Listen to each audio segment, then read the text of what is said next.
Hey guys, Carmine here. Welcome back, and in this video we'll be discussing a couple of reasons why you probably didn't like the latest episode of Thrones, or why the community in general has been very adamant about this being the worst episode ever. Now, before we begin, fair warning, this won't be a normal video, but more of a podcast-esque type of thing, so just a heads up on that. But I've been doing Game of Thrones content for almost 4 years now, and consistently I've kept up with my comment section, private messages, and the general opinion on the internet overall about the series, and you can imagine every year, every season, there's always those random people saying, this is the worst season ever, the episode was dumb, so on and so forth. But this year it's been a little different. It's not just book readers who have been getting all annoyed, but it's actually been casual fans too, who have a bone to pick with it this time around, especially the latest episode, Beyond the Wall. Now, there are a number of reasons why the fandom thinks this was awful and the showrunners Dave and Dan have ruined the series, and I'm kind of here to explain what that could be, why it could be, the reasons for it. Now, this is all just speculation on my part, this is my opinion, so take from that what you will.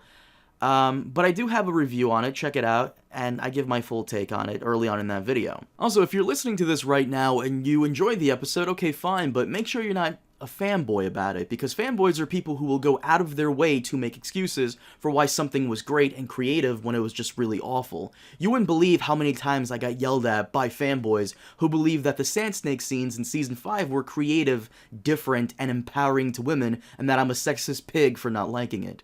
But that aside, if you enjoyed the episode, okay, cool, but to the people who didn't, let's try and find out why you didn't and why it wasn't that great. I mean, the first complaint I hear very often is that the show has dipped in quality, and I'm sorry, I will fight you to the death on that claim. Yeah, I agree that certain storylines have been dumbed down and character development has been shoddy in some places, sure, but when you talk about quality, you're also talking about more than just those two things. I went over this in my review, but I'll say it here too. When you discuss quality, talking about a television show, you are also discussing costume design, set pieces, camera work, lighting, props, the CGI, which in my opinion has gotten better, and acting ability, and so on. And this is something I've seen a lot of, people say as well, that the acting is not great. Yeah, for Emilia Clarke and Kit Harington, but everybody around them is amazing. The actors behind Tyrion, Jaime, Cersei, Theon, Mance Rayder, Osha, Ramsay, Roose, the Queen of Thorns, the High Sparrow, Bronn. I mean, people have been on point since the very beginning, and they're still doing a fantastic job. Maybe not all of them, but a lot of them are. Game of Thrones has more people doing great work than those who aren't. So saying there's a drop in quality is really not the issue here. So what else could it be? Well, one reason could be franchise fatigue. Now, franchise fatigue is something you don't hear very often when referring to television shows, but mainly video games. If you're a gamer, you've heard of this phrase lobbied at properties like Call of Duty, or even NHL, Madden, FIFA games, whatever. But franchise fatigue in a television show? It's not unheard of, but it does happen. So what is it?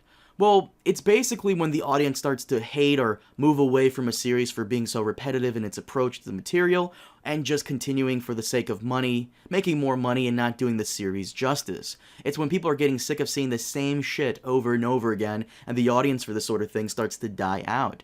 This isn't something we see often with television shows because many of them don't get past a couple of seasons, and the ones who do usually leave a bad taste in our mouths and are quickly forgotten. For example, I used to love How I Met Your Mother, but the last 2 seasons were just not on par with the first few. I used to love The Simpsons, but its longevity has not given it new and fresh ideas. However, there are some television shows immune to this. South Park has been going strong for, 20 years now? And they just wrapped up their latest season, which in my opinion was amazing, if not better, than the other previous ones. Doctor Who has also been going strong for many years, though you could argue every season is kind of like a soft reboot with a new doctor showing up every time. And hell, even The Walking Dead seems to be immune to that, though that is starting to wear off a bit. But franchise fatigue is the audience for Game of Thrones getting sick of it? No, you're not.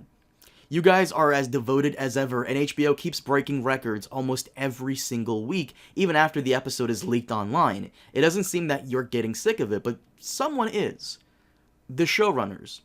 It's possible that the two guys behind the series are getting so damn sick of the show that they want it to end as quickly as possible, and in a way, we're seeing that now. Originally, Thrones was supposed to have 70 episodes, but HBO wanted it to continue into an 8th season for their own reasons. But showrunners Dave and Dan have been working on Thrones for over 8 years, and yes, I said over 8 years because they did have an original pilot for the show, I believe, where apparently Emilia Clarke wasn't the choice for Daenerys Targaryen, so yeah, I'm putting on an extra year for the work leading up to season 1.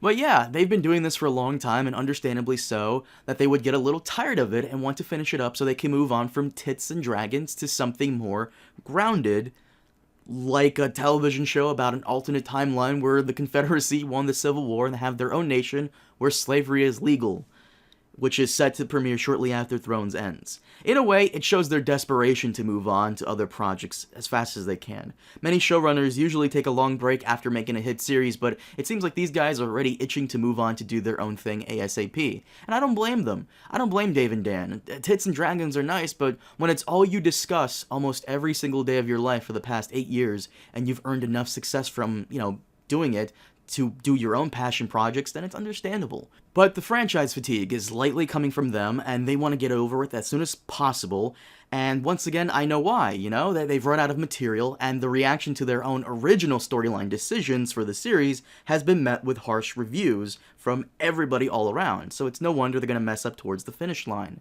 It's kind of like when you're working a full shift at your job and you come in all fresh and ready to go, but by the end of that 12-hour shift, you're just not even focused as much anymore and doing the bare minimum to get the fuck out of there. That's how I see the job they're doing now.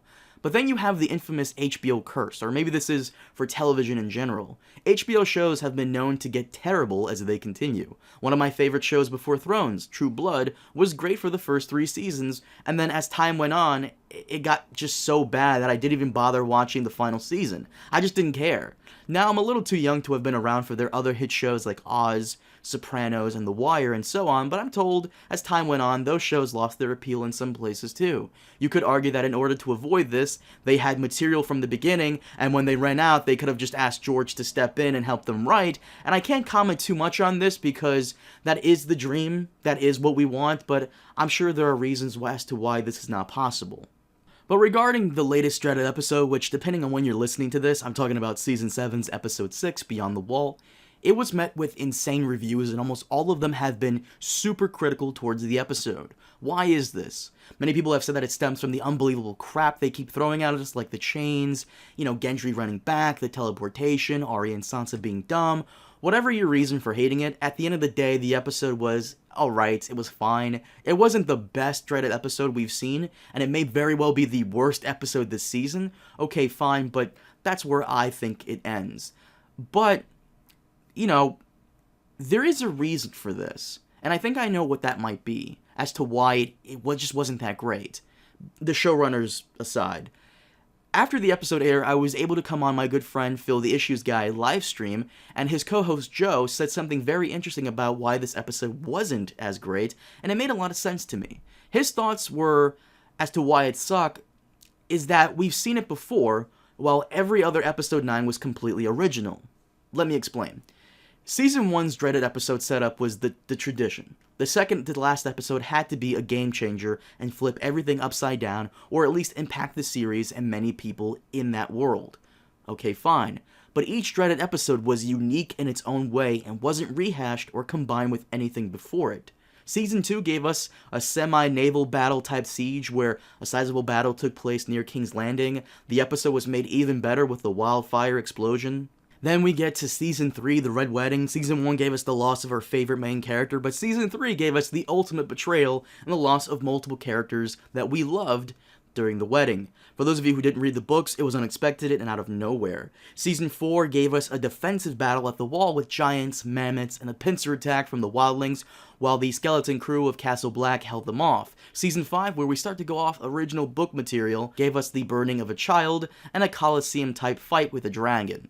Still semi-original, okay. Season 6 gave us a large-scale battle between two opposing armies of the North with battle formations, a cavalry charge, and even a giant.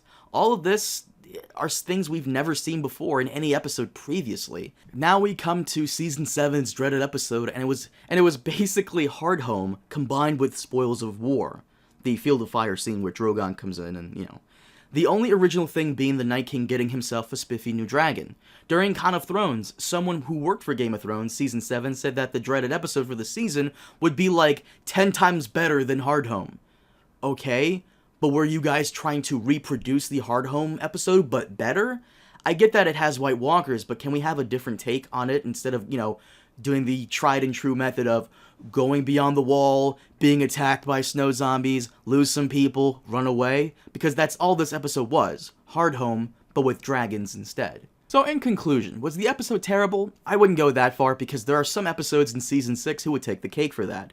I would say that it didn't live up to the traditional dread we've come to expect. Blame it on the season being rushed and not having a full 10 episodes, blame it on the showrunners for wanting to leave Westeros for a divided America, or blame it on HBO for trying to stretch the series as long as they can because, corporations nowadays favor quantity and not quality. But don't blame George Martin. The one thing I kept seeing time and time again in the comments, DMs, and forums is the fans who hated this episode blaming George Martin for not finishing The Winds of Winter in time for the showrunners to adapt it. I'm sorry, but as much as I hate how slow he is, a mediocre episode has nothing to do with his writing speed because a good story can't be rushed. The one issue the show has that even I can't defend is how Hollywood it's gotten. To me, Game of Thrones is all about the narratives and cliche things we've seen time and time again being thrown out the window. There are no good and bad guys. There are people trying to do what they can to survive. To me, Game of Thrones was born after the Return of the King, when Aragorn takes the seat of Gondor, and the hobbits go back to the Shire, and one random guy decided to ask, so what's Aragorn's tax policy, now that he's king, and what's his stance on gay marriage? Because to me, that is Game of Thrones. The stuff you wouldn't expect in a medieval fantasy that challenges the whole, the good guys come out on top, the handsome knight coming to rescue the princess, and characters being overly good-looking, getting together, and are protected by plot armor. Game of Thrones challenges those things, and that's why you like it, because it doesn't do any of those. Because we all know it doesn't have a happy ending, it just has an ending. Thanks for listening, and I'll see you all next time. Baba Booey.